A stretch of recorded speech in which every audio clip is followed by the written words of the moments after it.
Welcome to Eastern Oregon Bigfoot Stories, or Eastern Oregon BS. Don't forget to like and subscribe. If you have a Bigfoot story to share with us, or any story for that matter of the strange or unexplained, please email me at easternoregonbs@gmail.com. We would love to hear from you. We're going to switch things up a little bit today and only do one story. And the reason we're only doing one is because it's a big one. It's really super neat. So this story was written by Theodore Roosevelt in his book called The Wilderness Hunter. It was published in 1893. This is in the second to last chapter. It's called In Cowboy Land. And he starts with a little introduction kind of saying, you know, frontiersmen, they didn't have time for ghost stories and scary stuff. Like, that wasn't a big thing.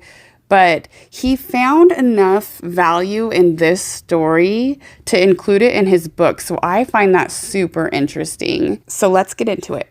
He writes, "Frontiersmen are not, as a rule, apt to be very superstitious. They lead lives too hard and practical and have too little imagination in things spiritual and supernatural. I have heard but few ghost stories while living on the frontier, and these few were of a perfectly commonplace and conventional type.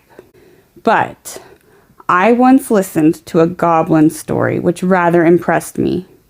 It was told by a grizzled, weather-beaten old mountain hunter named Bowman, who was born and had passed all his life on the frontier.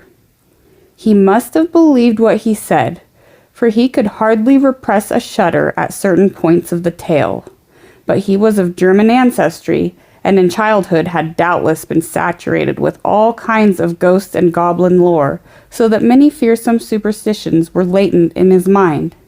Besides, he knew well the stories told by the Indian medicine men in their winter camps of the snow walkers and the specters and the formless evil beings that haunt the forest depths and dog and waylay the lonely wanderer who after nightfall passes through the regions where they lurk. And it may be that when overcome by the horror of the fate that befell his friend, and when oppressed by the awful dread of the unknown, he grew to attribute, both at the time and still more in remembrance, weird and elfin traits to what was merely some abnormally wicked and cunning wild beast. But whether this was so or not, no man can say." When the event occurred, Bowman was still a young man, and was trapping with a partner among the mountains dividing the forks of the Salmon from the head of the Wisdom River. Not having had much luck, he and his partner determined to go up into a particularly wild and lonely pass, through which ran a small stream said to contain many beaver. The pass had an evil reputation, because the year before, a solitary hunter who had wandered into it was there slain, seemingly by a wild beast, the half-eaten remains being afterwards found by some mining prospectors who had passed his camp only the night before. The memory of this event, however, weighed very lightly with the two trappers, who were as adventurous and hardy as others of their kind. They took their two lean mountain ponies to the foot of the pass, where they left them in an open beaver meadow, the rocky, timber-clad ground being from thence onwards impracticable for horses. They then struck out on foot through the vast, gloomy forest, and in about 4 hours reached a little open glade where they concluded to camp, as signs of game were plenty. There was still an hour or two of daylight left, and after building a brush lean-to and throwing down and opening their packs, they started upstream. The country was very dense and hard to travel through, as there was much down timber, although here and there the somber woodland was broken by small glades of mountain grass. At dusk, they again reached camp. The glade in which it was pitched was not many yards wide, the tall, close-set pines and firs rising round it like a wall. On one side was a little stream, beyond which rose the steep mountain slopes, covered with the unbroken growth of the evergreen forest. They were surprised to find that during their short absence, something, apparently a bear, had visited camp, and had rummaged about among their things, scattering the contents of their packs, and in sheer wantonness destroying their lean-to. The footprints of the beasts were quite plain, But at first, they paid no particular heed to them, busying themselves with rebuilding the lean-to, laying out their beds and stores, and lighting the fire. While Bowman was making ready supper, it being already dark, his companion began to examine the tracks more closely, and soon took a brand from the fire to follow them up where the intruder had walked along a game trail after leaving the camp. When the brand flickered out, he returned and took another, repeating his inspection of the footprints very closely. Coming back to the fire, he stood by it a minute or two, peering out into the darkness, and suddenly remarked, "Bowman, that bear has been walking on 2 legs." Bowman laughed at this, but his partner insisted that he was right, and upon again examining the tracks with a torch, they certainly did seem to be made by but 2 paws or feet. However, it was too dark to make sure. After discussing whether the footprints could possibly be those of a human being, and coming to the conclusion that they could not be, the 2 men rolled up their blankets and went to sleep under the lean-to. At midnight, Bowman was awakened by some noise and sat up in his blankets. As he did so, his nostrils were struck by a strong wild beast odor, and he caught the loom of a great body in the darkness at the mouth of the lean-to. Grasping his rifle, he fired at the vague, threatening shadow, but must have missed, for immediately afterwards he heard the smashing of the underwood as the thing, whatever it was, rushed off into the impenetrable blackness of the forest and the night. After this, the 2 men slept but little, sitting up by the rekindled fire, but they heard nothing more. In the morning, they started out to look at the traps that they had set the previous evening and to put out new ones. By an unspoken agreement, they kept together all day and returned to camp towards evening. On nearing it, they saw, hardly to their astonishment, that the lean-to had been again torn down. The visitor of the preceding day had returned, and in a wanton malice had tossed about their camp kit and bedding and destroyed the shanty. The ground was marked up by its tracks, and on leaving the camp it had gone along the soft earth by the brook, where the footprints were as plain as if on snow, and after a careful scrutiny of the trail, it certainly did seem as if, whatever the thing was, it had walked off on but 2 legs.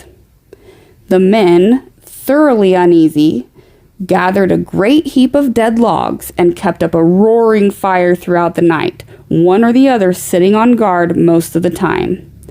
About midnight, the thing came down through the forest opposite across the brook and stayed there on the hillside for nearly an hour. They could hear the branches crackle as it moved about, and several times it uttered a harsh, grating, long-drawn moan, a peculiarly sinister sound. Yet it did not venture near the fire.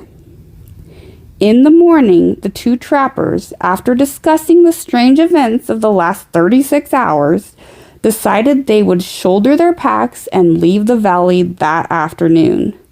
They were the more ready to do this because in spite of seeing a good deal of game sign, they had caught very little fur.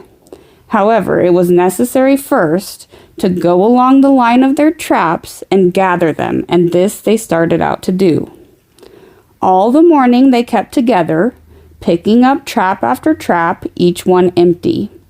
On first leaving camp, they had the disagreeable sensation of being followed. In the dense spruce thickets, they occasionally heard a branch snap after they had passed, and now and then there were slight rustling noises among the small pines to one side of them. At noon, they were back within a couple miles of camp. In the high, bright sunlight, their fears seemed absurd to the 2 armed men, accustomed as they were, through long years of lonely wandering in the wilderness, to face every kind of danger from man, brute, or element. There were still 3 beaver traps to collect from a little pond in a wide ravine nearby. Bowman volunteered to gather these and bring them in, while his companion went ahead to camp and made ready the packs. On reaching the pond, Bowman found 3 beaver in the traps. one of which had been pulled loose and carried into a beaver house. He took several hours in securing and preparing the beaver, and when he started homewards, he marked with some uneasiness how low the sun was getting. As he hurried towards camp under the tall trees, the silence and desolation of the forest weighed on him. His feet made no sound on the pine needles, and the slanting sun rays striking through among the straight trunks made a gray twilight in which objects at a distance glimmered indistinctly. There was nothing to break the ghostly stillness which, when there is no breeze, always broods over these somber primeval forests. At last he came to the edge of the little glade where the camp lay, and he shouted as he approached it, but got no answer. The campfire had gone out, though the thin blue smoke was still curling upwards. Near it lay the packs, wrapped and arranged. At first Bowman could see nobody, nor did he receive an answer to his call. Stepping forward, he again shouted, and as he did so, his eye fell on the body of his friend, stretched beside the trunk of a great fallen spruce. Rushing towards it, the horrified trapper found that the body was still warm, but that the neck was broken, while there were 4 great fang marks in the throat. The footprints of the unknown beast creature, printed deep in the soft soil, told the whole story. The unfortunate man, having finished his packing, had sat down on the spruce log with his face to the fire and his back to the dense woods to wait for his companion. While thus waiting, his monstrous assailant, which must have been lurking nearby in the woods, waiting for a chance to catch one of the adventurers unprepared, came silently up from behind, walking with long, noiseless steps and seemingly still on 2 legs. Evidently unheard, it reached the man and broke his neck by wrenching his head back with its forepaws while it buried its teeth in his throat. It had not eaten the body, but apparently had romped and gambled round it in uncouth, ferocious glee, occasionally rolling over and over it, and had then fled back into the soundless depths of the woods. Bowman, utterly unnerved, and believing that the creature with which he had to deal was something either half human or half devil, some great goblin beast, abandoned everything but his rifle and struck off at speed down the pass, not halting until he reached the beaver meadows where the hobbled ponies were still grazing. Mounting, he rode onwards through the night until far beyond the reach of pursuit. And that's the end. I wanted to keep this story alone and solo because I think it deserves that attention. It's from the 1800s. It's a part of history. It's a classic now. So I wanted to just do that this time, but our next episode, we're going to jump right back into telling stories that people have sent to me. There's some pretty scary ones coming up. We have a family that got run out of a high mountain lake. We have some more camping stories. There are some really intense ones coming up, even with injuries and pictures. So be sure to tune in to our next episode of Eastern Oregon BS.